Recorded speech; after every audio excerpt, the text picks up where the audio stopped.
Hey, what's up everyone?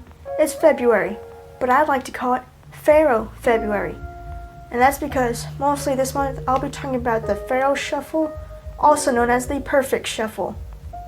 And then I'll get into some effects. But just for today, I'm going to be troubleshooting on how to do it, because there's already a lot of tutorials on how to do it, but there's not really troubleshooting. So let's get right into troubleshooting.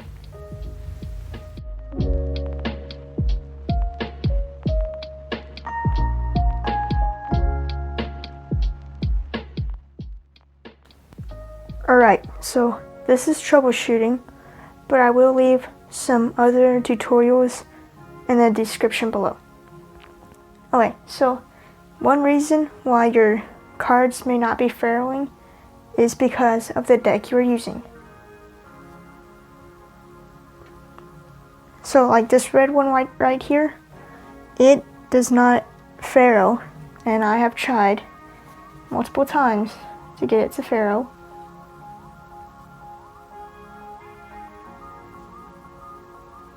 There we go. So, the edges on them are like a little bit too soft, and it just makes it really difficult to faro it perfectly together. So, the best thing to do would be to not use that deck, but to use bicycles or tally hos. And you also do not want to faro the cards too hard, or the corners of the cards will get messed up. So on this card here, you can see the corner is starting to split a little bit, and then you definitely can't faro the card. Okay, so it'd be best if you used bicycles, tally hos, Theory 11 decks, mostly decks that are made for cardistry or magic. So what you want to do is you want to get half of the deck. So when you first start out, you can either count, you can just guess and then count, but you want to try and get as close to half as possible. And then you want to make sure the cards are squared up. So here's where the troubleshooting actually happens.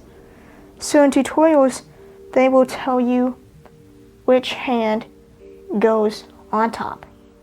For me, it's my right hand. My right hand goes over my left hand. For other people, their left hand goes over their right hand.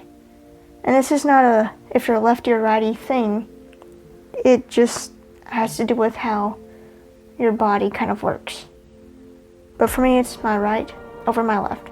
So I usually tell people to just like switch and then figure out which one is more comfortable, and even try and apply pressure to the cards to see which one is more comfortable. So right here, I'm trying to faro, and it is not working out very well. Okay, so now you can, once you figure out which side, you can start the weaving. So I usually use the corners closest to me to start the weave. Other people may use the bottom packet, the corner closest to you, and the top packet, the one farthest from them. So it kind of looks like this.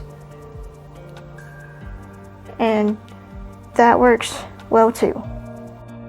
But for me, I like to do it this way, because that's how I learned it. So, and then you can also have your index of the bottom packet on the side like I am, curled in like this, or extended out like this to keep them squared, so that you can figure out too. And then the weaving. So I like to use the corners closest to me, put a little pressure down, but not too much because that may ruin the cards. And then like out this way. Also make sure you're not holding the packets too tight like this. And then try to weave them because you're holding on to them so tightly that it won't work. I had a friend try to do that. So square it up and then weaved. Like to push a little bit out, and sometimes I do like to slide the packets. I feel like that makes it easier. So as you can see, I did miss one card before not getting them out, picking them out evenly, but that is okay because that is needed for some effects. But now I have it weaved, and then you can go into some effect. So if you miss a card, so let me just do that real quick. So that weaving takes practice, and sometimes you will miss a card. Right there, I missed a lot of cards. So what I like to do is I like to pull back again and undo the weave. And then I usually like to start again from there. Or you can just redo the entire thing yourself and start completely over.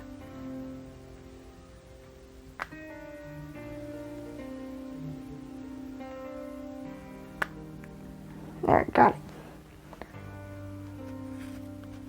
So this move, this shuffle, will definitely take a lot of practice. But once you get it, you can start learning some other things to do with it.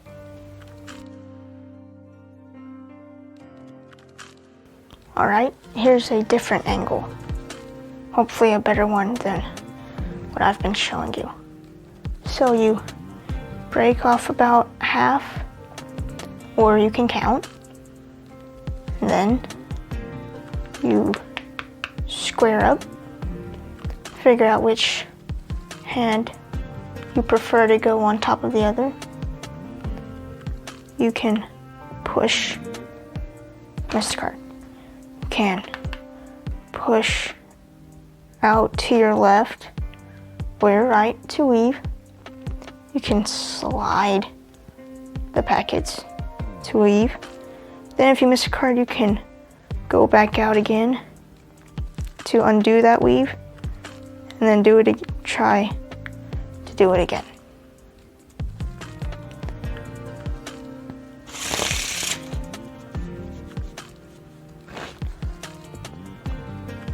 One more time. Square up, figure out which hand goes on top of the other, figure out which corner to use, and then you can start weaving.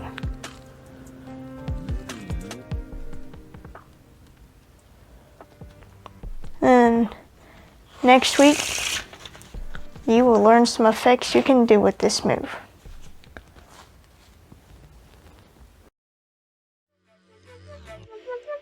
Thank you so much for watching. Be sure to like, subscribe, and hit the bell. And I'll see you next time.